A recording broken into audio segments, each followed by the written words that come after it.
Mahkamah Konstitusi akan segera memutus gugatan tentang batas umur minimal untuk calon presiden dan wakil presiden. Akankah MK mengubah batas minimal calon yang saat ini 40 tahun menjadi 35 tahun? Lantas, bagaimana tanggapan kaum milenial sendiri? Berikut liputan Danita Riyadini dari Yogyakarta.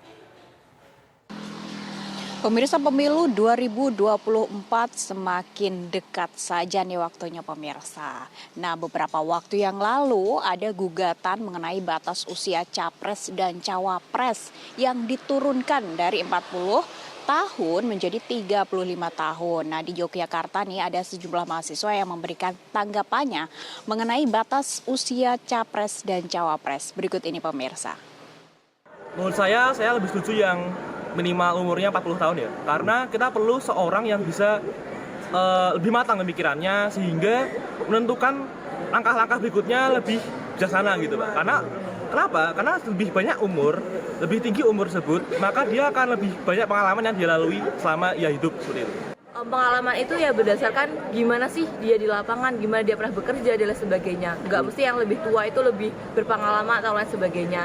Dan apalagi kita nih lebih banyak Gen Z, generasi kita nih hampir setengahnya sendiri Gen Z, dan dia semakin dia tua mungkin semakin tidak bisa mengikuti pemikiran-pemikiran anak muda zaman sekarang kayak gitu. Jadi menurut saya ya fine-fine aja sih. Kenapa sih 35 tahun dilarang gitu? Karena itu menurut saya umur yang pas, apalagi bisa merangkul generasi yang mungkin sudah usia produktif.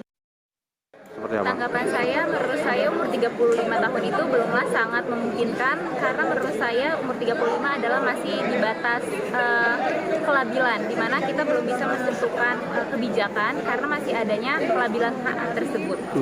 Jadi lebih setuju kalau 40 tahun ke atas? Iya, kalau menurut saya 40 tahun itu lebih matang karena udah mempunyai pengalaman yang lebih banyak di dalam bidang-bidang khususnya berpolitik itu sendiri.